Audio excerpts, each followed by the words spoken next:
Question में बोला गया है कि कोई एक पर्सन है और उसने होल्ड कर रखा है एक राइफल को। Mass of the person together with rifle ये 100 kg है। डायग्राम प्रिपेयर कर लेते हैं। ये मान लेते हैं कि कोई एक पर्सन है और इसके हाथ में क्या है, एक राइफल है। This is your rifle. और यहाँ पर पर्सन टुगेदर विद राइफल जो एंटायर मास है सिस्टम का वो बता दिया गया है कि 100 kg है। ठीक। एंड दूसरी बात ये कि ये जो खड़ा है ये स्मूथ सरफेस पे खड़ा है। Due to that what can happen कि अगर इस पर्सन पे कोई बैकवर्ड फोर्स लगा तो यहाँ चूँकि फ्रिक्शन नहीं है, सरफेस स्मूथ है, ड्यू टू दैट ये जो पर्सन है ये due to that force backward direction में एक्सेलरेट हो जाएगा। ड्यू टू दैट इसमें आफ्टर सम टाइम कुछ वेलोसिटी एक्वायर हो जाएगी। यहाँ पे वही सब निकालना है। इसके अंदर से बुलेट बाहर निकल के आ रही है क्योंकि इसने यहाँ पे बैक टू बैक फायरिंग करी है। How many shots? 10 shot in 5 second. तो यहाँ पर 10 बुलेट फायर हुई हैं और 5 सेकंड में हुई हैं। तो 5 सेकंड तक इस व्यक्ति पे, इस पर्सन पे फोर्स लगता रहा होगा। ड्यू टू दैट ये पर्सन बैकवर्ड डायरेक्शन में एक्सेलरेट होता रहा होगा। ड्यू टू दैट इसने कुछ वेलोसिटी एक्वायर कर ली होगी।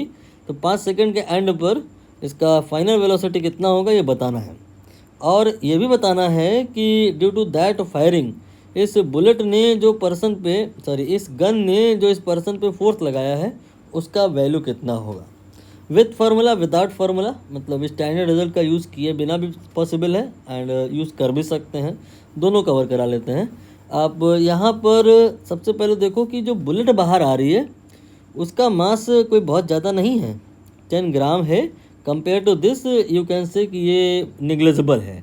तो 10 बुलेट यहाँ पे निकल जाएंगी तो 100 किलोग्राम में आप कह सकते हो 100 ग्राम के बराबर का अमाउंट रिमूव हो जाएगा। तो उससे मास कोई बहुत ज़्यादा चेंज नहीं होगा। 19-20 तो होगा ही खैर, लेकिन अभी उस चेंज को हम यहाँ पर इतना कंसिडरेबल चेंज नहीं मानेंगे। 10 ग्राम की जो बुलेट है ना एक बाहर आ रही है तो किस स्पीड से आ रही है? अकॉर्डिंग टू क्वेश्चन 800 मीटर पर सेकंड की स्पीड से आ रही है। तो आप अभी ओनली एक ही बुलेट को कंसीडर करो। ऑल्दो यहाँ पे 10 बुलेट निकल करके आई हैं, लेकिन अभी एक ही करो और उसका मोमेंटम बताओ कितना होगा। ये मास है, ये वेलोसिटी है, दोनों को मल्टीप्लाई कर दो। लेकिन मास तो ग्राम में है ना, तो आप ना इसे 1000 से डिवाइड करेंगे पहले तो। 10 divide by 1000 and divided by 800। ये आपके तीनों जीरो कैंसिल हो जाएंगे। तो एक बुलेट का जो मोमेंटम आएगा, अभी टोटल मोमेंटम की बात नहीं हुई है, एक बुलेट का जो मोमेंटम आएगा that will be 8 kg metre पर सेकेंड। अब हम यहाँ पर ये देख रहे हैं कि टोटल 5 सेकंड में तो एक बुलेट नहीं 10 बुलेट बाहर आ गई हैं। तो टोटल कितना मोमेंटम बाहर निकल करके आ रहा है, इसके लिए आप इसमें 10 का गुणा कर देना है। तो ये आ जाएगा 80। इतना momentum due to all 10 bullets we can say that system से बाहर निकल करके आ चुका है। And according to principle of conservation of momentum, तो इतना ही मोमेंटम आपका यहाँ पे ये जो सिस्टम है यू कैन से person together with gun backward direction में एक्वायर कर लिया होगा। क्योंकि मोमेंटम टोटल पहले सिस्टम का 0 था तो बाद में भी 0 ही होगा। सिस्टम में पहले क्या था, सिस्टम में पहले बुलेट्स भी इंक्लूडेड थी और कहीं कोई फायरिंग नहीं हो रही थी, सब कुछ रेस्ट में था। तो P बराबर m into v, mass into velocity. Velocity शुरुआत में सब 0 थी तो मोमेंटम था नहीं। बुलेट अलग हुई और इतना मोमेंटम कैरी करके आगे को चली गई। तो फिर इतना ही मोमेंटम बैकवर्ड डायरेक्शन में इस पर्सन को कैरी करना है in order to balance the momentum. तो ये मोमेंटम आ गया है। अब आप इसे m इंटू वी के बराबर कर दो। ये m है मास पर्सन का टुगेदर विद राइफल जो कि गिवन है, कितना है 100। यहाँ से वेलोसिटी निकल आएगा, कितना निकल आएगा वेलोसिटी का वैल्यू, ये आ जाएगा that 80 divide by 100। So it will be 0.8 and 0 रहने दीजिए, इतना ही लिख लीजिए मीटर पर second. That much velocity will be of the person after you can से at the end of 5 second. Now ये जो वेलोसिटी इसने एक्वायर करी है ये इसलिए एक्वायर करी है कि इस पर due to firing backward direction में फोर्स लगा है और ये खड़ा था स्मूथ सरफेस पे। तो फिर इस पर जो फोर्स लगा है वो हमें अगर निकालना है तो वो कैसे निकालेंगे?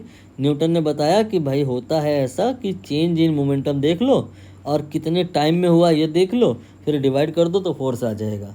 तो यहाँ पे जो आपका ये पर्सन है, शुरुआत में तो रुका हुआ था जब फायरिंग नहीं हो रही थी, तो मोमेंटम शुरुआत में इसका 0 था, बट बाद में इसका मोमेंटम हो गया कितना? 80 हो गया। तो जो वैल्यू पहले 0 थी बाद में हो गई है कितनी? 80। कितने टाइम में हुई है? According to the question 5 second में मोमेंटम 0 से इस पर्सन का 80 हो गया है। तो फोर्स बताइए कितना होगा? इसके लिए फाइनल मोमेंटम P2 में से इनिशियल मोमेंटम P1 माइनस कर दीजिए तो चेंज इन मोमेंटम आएगा जो कि 80 ही आएगा, एंड डिवाइड बाई ये टाइम देख लो जितने टाइम में हुआ है। तो यहाँ पे 80 डिवाइड बाई 5 करेंगे तो 16 न्यूटन के बराबर का यहाँ पर इस पर्सन पे फोर्स लगा है due to that removal of the momentum या due to you can say firing of the bullet. ये 460 न्यूटन ही जिम्मेवार है किस बात के लिए? इस मैन को बैकवर्ड डायरेक्शन में एक्सेलरेट कराने के लिए और 5 सेकंड में वेलोसिटी इसका एक्वायर कराने के लिए। कितना है वेलोसिटी? 0.8। आप चाहो तो एक काउंटर चेक भी ले सकते हो कि ड्यू टू दैट फोर्स आप इस पर्सन का एक्सेलरेशन निकाल लो, फिर v बराबर u प्लस ई टी लगा करके इसका v निकालो। आप निकालोगे तो पाओगे क्या ना, सर यही वेलोसिटी आ रही है।